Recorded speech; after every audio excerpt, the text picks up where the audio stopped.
'Tis the Practical Prayer Podcast, live on Monday the 19th of December on YouTube and Facebook with Bill and Carol and all kinds of possibilities. How are you today? I'm good. How are you? I'm good as well. I am looking forward to the winter solstice for a couple of reasons. What are the couple of reasons? And The then I'll tell you first- why I'm looking forward to it. The first reason is because I am getting a little bit impatient, waiting for the sun to come up first thing in the morning. And after the solstice, it starts getting earlier again, which is nice. And it's a hint that eventually it's going to start getting warmer again, although that'll take a little while longer. So I like the solstice for the reasons of the solstice, and I also am looking forward to the solstice because my community, New Thought Philadelphia, is doing a winter solstice celebration, and it is the first one that we have done not entirely virtual in 2 years, and it's the first one we've ever done hybrid. So it's going to be on Zoom and YouTube Live, and it's also going to be in person at the club in East Falls in Philadelphia. Well, And you have a lot to be excited about. Looking forward to it. yeah. So that's my exciting thing. Yeah. And also this year, the solstice and sunset in Philadelphia happen in the same half hour. So we're shuffling our afternoon meditation so that it's going to be during that half hour. See, busy. Busy. Just so much going on. Yeah, Well, how about I'm you? looking forward to it because I did it with you last year, which was the first time for me. So this year, I don't feel like it's so new. Don't you love it when something in New Thought isn't new anymore? Well, it's at least I have some. Everything is new, right? For the first time when you do something the first time, like this will be the first time we ever did it in 2020. What the world date year is this? Yeah. 2022. All twos. But yeah, so I'm excited about it. Also, for the same reasons. I need the sun to come up a little bit earlier. Yeah. Just Plus, you 'cause live near the beach. Yeah, That's always nicer when it's a little warmer. Are you kidding me? My office on the pier opens up in April. Let's get there. My office on the pier. That's leaning against the railing, right? Oh no, I have seating and I have a whole hookup I take with me. Little portable table and my whole little portable Oh, office goes with me. Oh, You have the whole thing. This is a couple of years I've been doing this.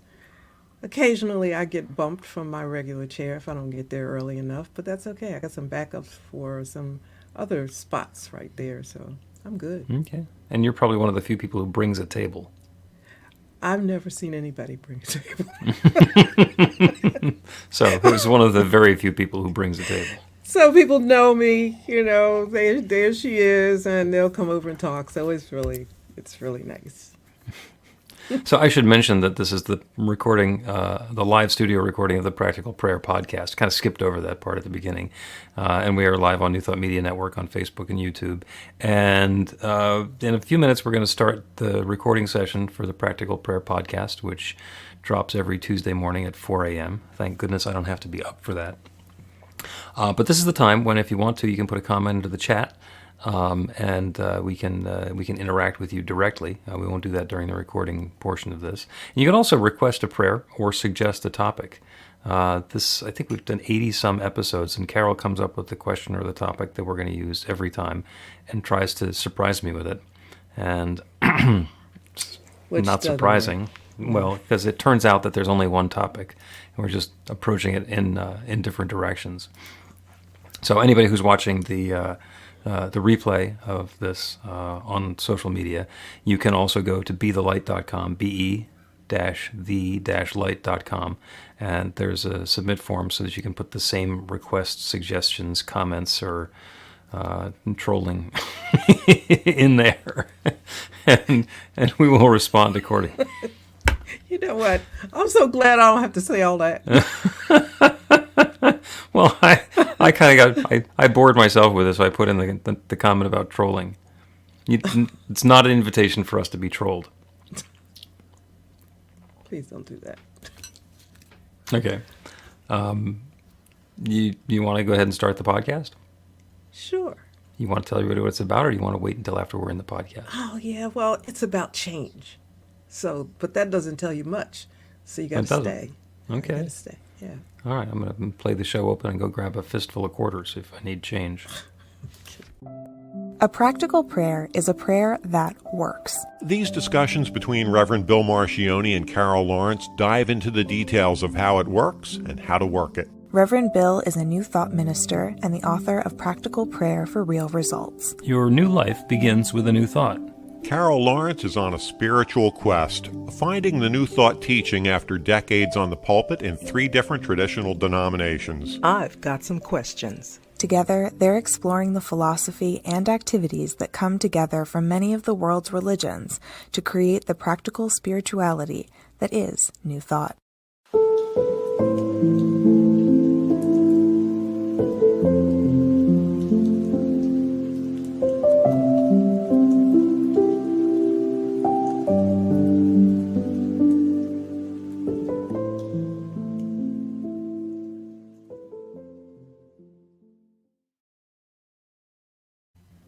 Welcome to the Practical Prayer Podcast. I'm Carol Lawrence here with Reverend Dr. Bill Marchiony.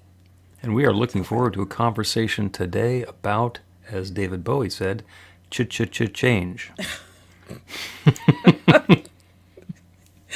Yeah, now you're going to make me go listen to him to see what he was talking about with it. Okay. Right? You wanted to talk about change, and there I am Yes. going and undermining you even before we get started in the conversation. That's cool because I can take the ride wherever we want to go, see what happens. That's right. Because all I have to do is like be quiet and just let you figure it out. Let you explain it. There is one thing that we know about this podcast. What's that? In about a half an hour, it will be over. No, but I don't look And- forward to that. And then next week, we get to do it again. Okay. So, say more about that. Say more about change and why that's coming up today. It's been coming up for me a lot, especially in conversations with other people. And when I sit quietly, which I try to do as often as I can, at least once, twice a day, I was thinking about all of the things that have changed over the last couple of years. That suddenly we were doing things like I was in the gym. I used to go to the gym every day or every other day with my friend, my neighbor, and suddenly there was a change because of, the pandemic. Mm-hmm. And everything that happened in the ensuing months just required change in everything, the way we shop, the way we do everything. Yeah. And then by the time we got adjusted to that, we were not quite back, but how do you manage life half pandemic, half not? Do you know what I mean? Mm-hmm. Like half mask, half not mask. Well, actually, we know that doesn't actually work. What, half mask, half not? It's half masked, half not masked. If you're gonna do the half unmasked, then there's either wishful thinking or some denial in there. But anyway, Yeah, but then the news is saying at that time, you don't have to do it or you do have to do it. So Right. you got to figure out how do you live your life with that kind of unsettling change. But time is moving on. It Right. didn't matter. I mean, if you can't figure out what to do in the midst of change, sometimes you just stand still and wait to see where you are, in a little bit. But then everything just is so rapidly changing. We're coming up on another election, which I don't want to talk about that. Neither do you. or But certainly nobody wants to hear it. no, but we do know there's change in that. Here comes Christmas, and it's a different, as you mentioned backstage, it's a different Christmas because it's not the same Christmas as last year. How's this going to be? And we're in the midst of that time where people have lost their loved ones. First Christmas without them. I know people. I'm one of Yeah, them. I know you're a one of lot them, yeah. people that way. So it's going to be different. And and also, people don't like change. So I don't know if we're going to get to all this stuff, but people don't like change. But it's going to happen whether you like it or not. So it's our attitude about it that really makes the difference. How change can be an opportunity, how we can look at it as an opportunity, whether we want to face it as an opportunity. It's almost like make the best of it. So look Yeah. at it as an opportunity. So that's it. That's a lot. Okay, But yeah, that's a lot. We could spend the entire podcast listing all the things why change is a cause for concern. And a lot of times when we're faced with the possibility of change, there's resistance. We don't want to change. We're very happy with the way things have been, so why can't we just have it be the way that it's been? And it gets into all of the blame and deservability, like why didn't God want me to have this and it took it away, and all the rest of that stuff. And a lot of that is keyed in on change. And my contention is that change is good. Change is always necessary. And there are times when change does not seem like it is particularly serving us, but in fact, in some ways it is. And I had mentioned to you that I have a very quick experiential exercise we can do about change. And we can all do that together right now. Take a deep breath in. Let it go. Take another deep breath in and hold it. You've done enough breathing. Nothing further is required. There's no change. And see when your body decides, I want to change out this breath for a different one. Because it's going to happen. And as good as that breath was, please, everybody, continue breathing at whatever pace is comfortable for you. I don't want to be the guy who's making people pass out. This is not the Pass Out podcast. As good as everything is that's been going, it's always a cycle of change. We breathe in, we breathe out. It seems like this breath is the same as the last breath, and the next breath is going to be the same as this one, but each one is a separate moment. Mm-hmm. Each one is serving its own purpose. We don't have any idea of exactly what our body's nourishment needs are, but we're going to breathe in enough that we're going to get the air that we need. That's why when we're exercising or exerting ourselves or panicky, we breathe more than when we're sleeping or meditating or peaceful. And our body just knows. And if we were to try to force our body, I'm so relaxed and comfortable when I'm meditating, I would like to continue breathing that same way while I'm running a marathon. It's like, that's probably not the best way to run a marathon. So just in that sense, change is valuable. And even the things that we look at were, Christmas time. Christmas when I was a kid, and Christmas when I was a young adult, and Christmas when I was, the first hosting my family together, and Christmas with the pandemic, and the things that we can do and the things that we can't do. It's really easy to get focused on what we can't do that we did last time, and say that we don't like the change. And there's something different that's unfolding. And when we let go of our attachment to having things be the way that we think they ought to be, then we can be much more peaceful with the change, and the change can be much more uplifting for us. now, the letting go part, that was kind of a lot, but I don't want to go back too far because because the last thing you said was really so strong. When you talked about letting go so that you can experience the change and all that. Letting go is the really hard part because what we're letting go of is something that is familiar, that has become familiar. Not always that we like.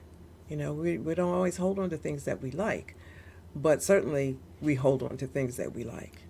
And change means letting go, and it doesn't always differentiate the like from the not like stuff. And going into a new something in our lives, a new time in our lives. Some of the things we liked can't go. And some of the things we don't like that have become comfortable don't need to go. So, that's when change becomes deliberate and intentional in terms of our attitude about it. It's going to happen anyway, but Right. our attitude that best serves us in the midst of and on the other side of change. I think it takes a bit of intention. Yeah, I would agree with that. And the perfect example or framework for change that we don't want to make, but that actually is going to be really helpful, comes from the recovery world and addiction.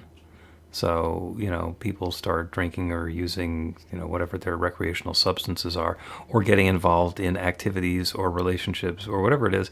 And when it's not serving them anymore, then it becomes painful. And eventually the change is required. Now, the change, I have a lot of friends who are in Alcoholics Anonymous who have been, proudly not drinking for 10 or 20 or 30 years.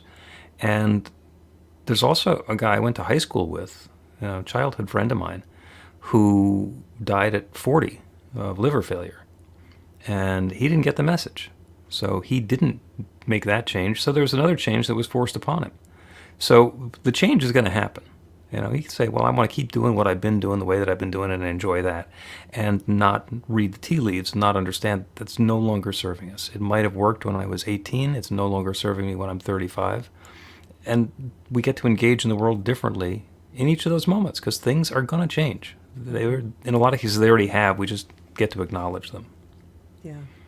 And knowing, I think, on the this side of the change, or recognizing that change is happening, and how am I going to flow with this, and what would I like to see happen if I could make happen what I want to make happen in the midst of this change or at the end of it.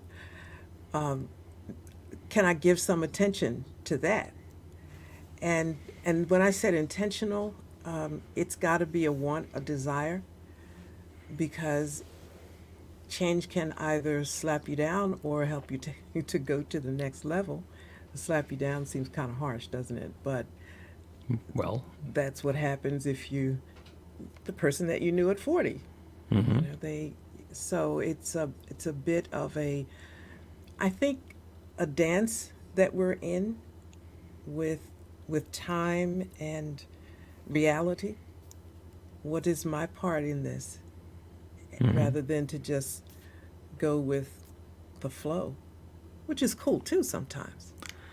Well, yeah, and going with the flow, that can either be non-attachment or grace, or being graceful. Because if change is going to happen and I'm sitting here with white knuckles and fighting it tooth and nail, then it's going to be unpleasant for me and everybody else. And if I can not like the change but be comfortable with it somehow, so that I can be graceful about going through the process, and then be ready to come looking at that in the rearview mirror and say, well, what was good about this?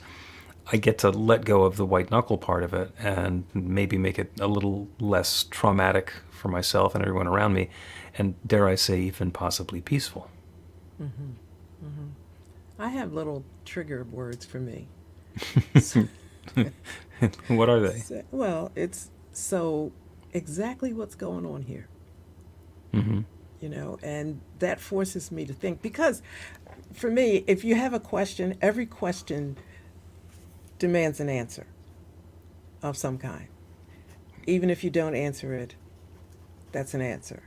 Yep. So I really do have a thing about my self-talk, so that it's beneficial to me. And when I see something going kaflooey and I don't understand it, since I gave up my control freak card, please put it in the drawer, in the back of the drawer. I can't know what's going to happen. So I'll ask myself, now what exactly is going on here? As much as you can know what's going on. And just that moment, sometimes it's quick, but it gives me an opportunity to think, and you'd be surprised what you can think about it in just a few moments. Oh yeah. Oh yeah. That's so the fifth of our 4 Ps is the pivot. Yeah. When something happens and we know that we don't particularly like it, and it's not the way that we wanted it to go, not the way we expected it to go, we think, okay, what else could this be other than just me not getting my way or having a problem? So we get to pivot. If I'm looking into the darkness, then I know somehow the light is over my shoulder. Get to see beyond the blockage. Let's take a break and talk some more about change.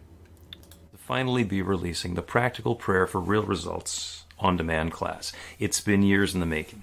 Well, okay, it's been years in the procrastinating and months in the making, but it is finally live, and it's launched just in time for Cyber Monday, which means that it's on sale. The price is normally $69.95, and basically it's half price for Cyber Monday. What I really want to do is get this work out to people because it is transformational. It's 18 modules and 5 different lessons to help you deepen into your understanding of the techniques of practical prayer and learn how to bring something new and wonderful into life.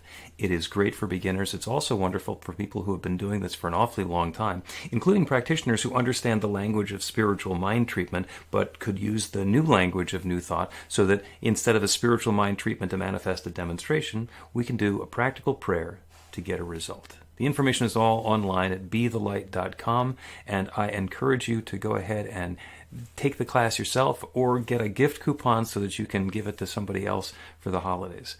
It is a wonderful opportunity. I'm so grateful to be able to share it with you. And before we jump back into the podcast, I just want to say that the procrastination continues because I mentioned in there Cyber Monday, and the Cyber Monday discount is still available on the website at bethelight.com. That's great. Yeah, That's great. So Okay. it's not going away soon. Okay. Now you can welcome us back. Now go to back. Okay. Welcome back to the Practical Prayer Podcast. I'm Carol Lawrence here with Reverend Dr. Bill Marchiony. We're talking about changed. Yeah. Change. About the things that change. And one of the things that we do in classes is talk about change. Because if nothing changes, nothing changes. And I like to look at the process and the cycle of change in 3 steps. The first one is to innovate. Let's think of something new to do, something new to try.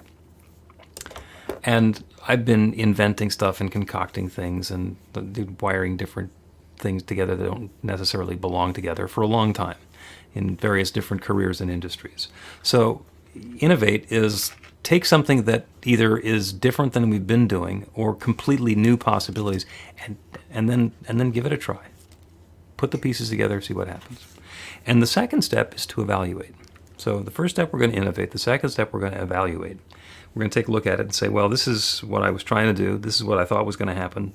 I'm evaluating. I'm seeing this is what actually happened. Perhaps what happened is better than what I thought was going to be. Perhaps it's going to indicate that, no, this bolt needs to be put over here instead of over there. Or we should paint the stop sign something more red, whatever. So we're going to evaluate and understand what it is that we've created this time. And the third step is to iterate, to go through the process again. And implicit in that is the notion that change is not only going to happen, but that it's important. Because if we're not innovating, then we're just stuck where we've been. And even if where we were was wonderful, it's getting old. It's getting old. Somebody who last remodeled their house in the 1970s is going to have a completely different decor than somebody who's remodeling their house nowadays. So if change doesn't happen, then aging and falling apart happens. Evaluate. How's that working for me? Now, there are some people whose houses are filled with antiques. Those are things that have been around for dozens or even hundreds of years. Is that working for you? Do you like having those chairs? Do you like having those tapestries? Is it working for the life and the lifestyle? And if it's working, then great. And if it's not working, then it's time to iterate. Go through the process again of the things that are here in my life or in my living room. Which ones do I want to keep? Which ones do I want to release? And what do I want to have instead? And you don't need to have it all figured out to know, all right, this is what the living room is going to look like. This is what my life is going to look like when I'm done. We can go through the process again. I bring in all new furniture and say, wow, I thought this was going to be much more comfortable than it is. Let me get rid of this stuff and bring in another batch. And we're all and we've done that. We've done that. While you were speaking, I was thinking about how many times I've gone through that, and in different ways, including the antique furniture, and especially my clothes closet, and other things. Like I'm a mixer. My kids and my husband always tease me about I make potions, and I never buy a product cleaning or cosmetic or whatever unless I do something to it. It just needs something else that I know will make it better. But that to me is not being afraid of change. It's going to happen, but like let's not make a big deal out of it. It's a big deal. It is a big deal. But let's get with it and see how it can be fun and what I can throw in the mix to see what it's going to, what's going to happen there. And it's really a mindset. And I would really want to reiterate the idea. You've one-upped me. Never. But recognizing that fear is right there. Like that's the thing that makes us not want to change. I'm not going to be comfortable with this new look. And just real quickly, my house, I always had a huge, big house with really tall ceilings and lots of art, and it looked like a museum, and I loved it. Loved it. Nurtured it like that and made it look even more because every time I went to a museum, I came home with an idea and I did it. But then at some point, it started to feel heavy and not really what I wanted anymore. It's still beautiful and everybody loved coming just to see it. But I'm like, you know what? I think I want to do something different here. And I did something so totally, completely different. But I remember thinking, I can't be afraid of this. Just go with it. Like, what's the worst that's going to happen? You'll sit there longing for the antique museum quality living room that you used to have. The same thing happens. I'm going to try and mix up some flavors and spices and give it a try and see if pumpkin spice bathroom cleaner is a thing. And if it's not, okay, I'm going to do something different. Listen, and I've done things like that, right? I've said, okay, like this was not the best idea. I'm not throwing it out, so I'm going to use it where I'm not going to have to smell it all the time. There you go. I just think I just decided that I'm going to try to figure out how this is going to be fun as often as I can. Because life is like this long, right? You don't get a lot of time. So how can we make it fun, each little thing? And we can't talk about it now, but that thing about fear jumps in there and wants to kind of mess things up a little bit. But if you know it, you can address that too. So it's kind of an energetic thing, dealing with change and the mindset that goes along with it. Yeah. But hey, listen, this is our life. What else we got to do? I'm going to suggest adjectives because when we're looking at change, there's the possibility that we don't like it, that there's something to push against. So we can have joyful change. And it's the same change, but now we're keyed in on the kind of change it's going to be. And I usually don't like surprises. So when I'm anticipating a surprise, I'm going to talk about a delightful surprise. And we live in a world of good news, bad news. So much of what we're experiencing, we put a label on. If something happens, they canceled my favorite television show.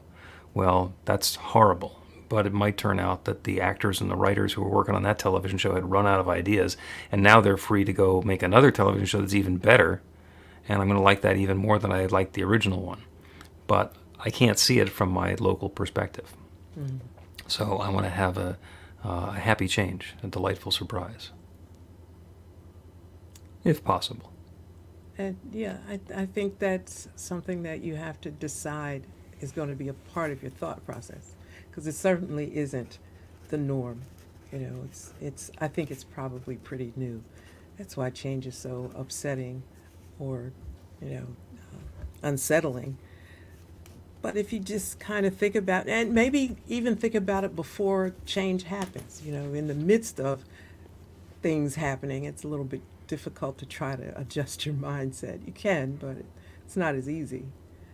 But when we think about, you were talking about the television things. Like I have season things that I would watch Mm-hmm. on, what is it, prime time, and I get those BBCs. I love those, man. But they run out. They Mm-hmm. run out.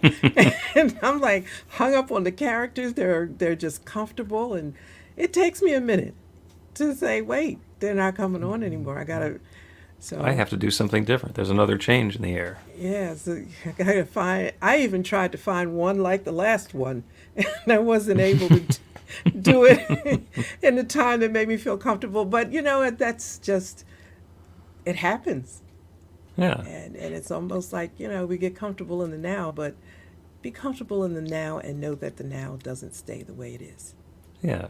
And looking back on the TV series that you were enjoying as much as you did, if you were thinking this is not going to last that long, would it have given you the opportunity to be more appreciative and joyous and grateful while you were going through it instead of just binge watching?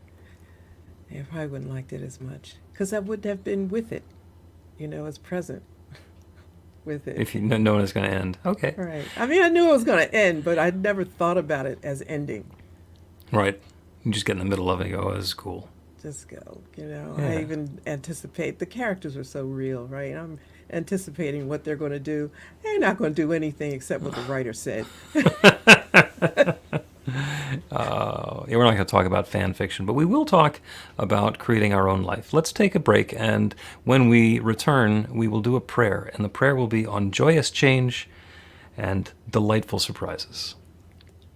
Learn to put practical prayer to work in your life. The steps are simple to learn and let you begin to get real results to create the life of your dreams immediately. Reverend Bill Marchiony's widely acclaimed book, Practical Prayer for Real Results, gives you a clear summary of the New Thought principles behind practical prayer and the series of easy-to-understand steps found in the most effective prayers from religions and spiritual practices all over the world and throughout history. Practical prayer is not a replacement for your religion or practice.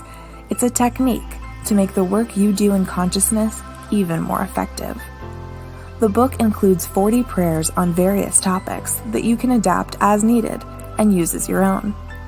Practical Prayer for Real Results is available in paperback, Kindle, and audiobook on Amazon or at b-the-light.com. That's b-the-light.com.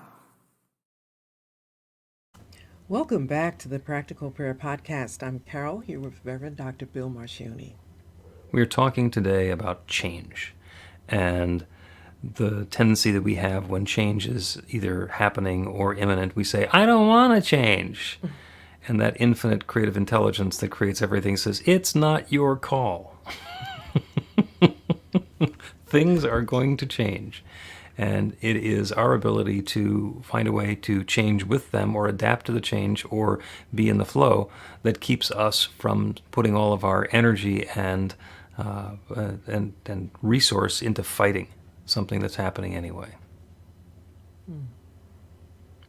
I think So- that part is happening anyway. It's happening anyway. It's going to happen. So it's not like we're going to be able to resist change forever. So the prayer today is about the changes that are already happening in our lives to be joyous changes, for the surprises that are coming our way to be delightful surprises, because it's possible. It's possible. It is not necessary that everything that changes is a loss. It's not necessary that everything that surprises us is a tragedy or a catastrophe or something horrible that's going to be on tabloid news headlines. It is possible that the changes that are happening are bringing more of that richness and sweetness into our lives. It is possible that the surprises are things that make us happy and joyous. When somebody has a surprise party, they're not looking to shock and frighten the person who they're surprising. The intention there is to bring some joy and happiness and fun because it's a surprise party. So let's make this be a party. As it's comfortable, I invite you to close your eyes.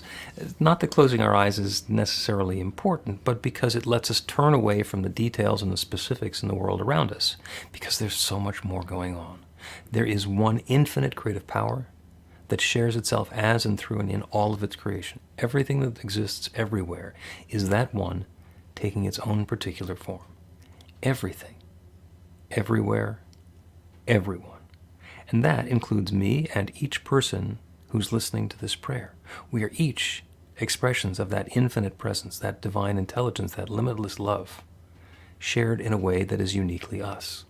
So as the experiences unfold for us in ways that we have predicted, or sometimes ways that we have not predicted, in ways that are different going forward than they have been going towards the past, we are engaging with that in a new and wonderful and joyous and harmonious way, inviting that change to be a joyous experience, not controlling the change itself, but being in the flow and able to see and appreciate and live the joy that's available.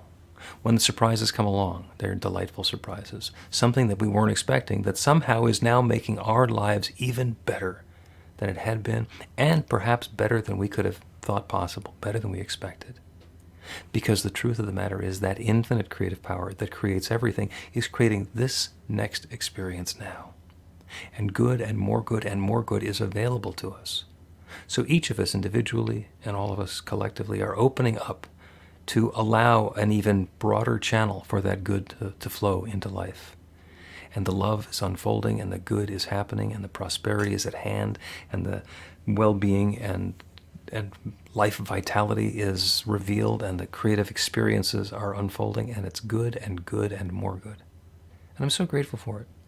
I'm grateful for the stories we get to tell. I'm grateful for the new experiences. I'm grateful for the delightful surprises and the joyous changes that are happening even now.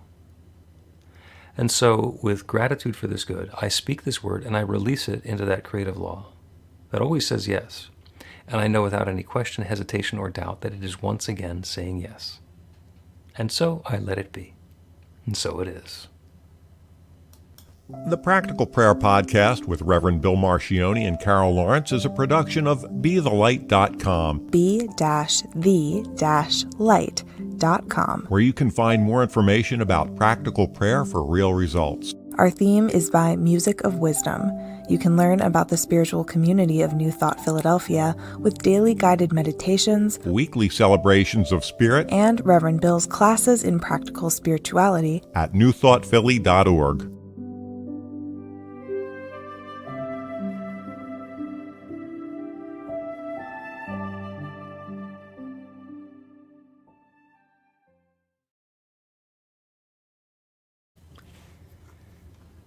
Delightfully surprising?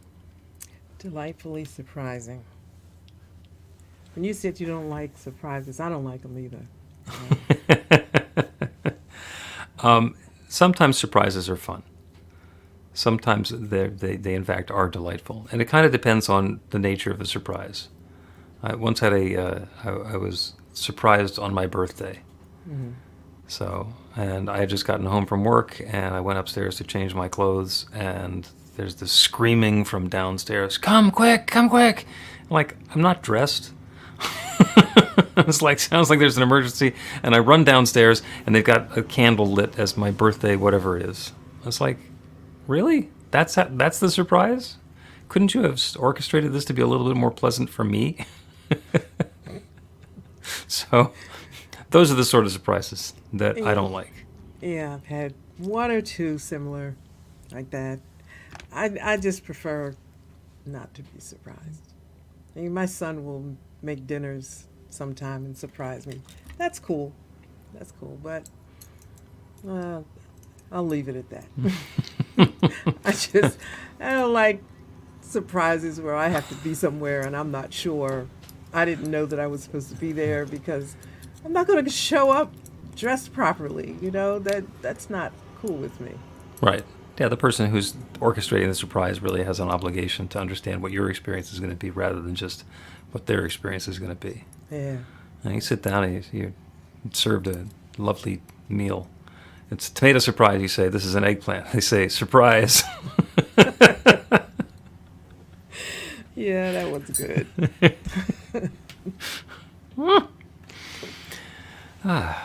So that's another episode of the Practical Prayer Podcast. Thank you all so much for tuning in. It has been wonderful. Have a great Christmas. By the time we're here next, we will be on, I guess it's the Christmas Day celebration.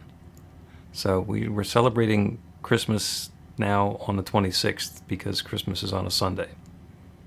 Is that right? Federal holiday rules and stuff. I'm not going to change anything. I'm planning on being back here. I'm not doing that. It's the 25th. The 25th is going to be that's the Christmas celebration, and by the 26th, it's time to be in the return line over at the Kohl's.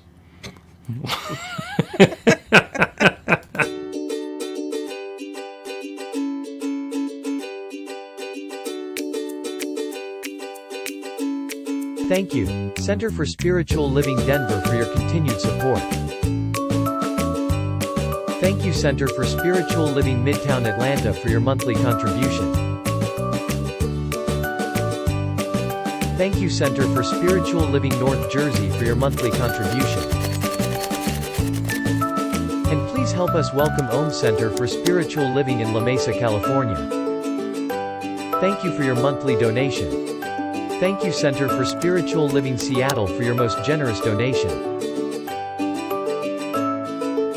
And a special thanks to Hefferlin Foundation for your generous technology grant.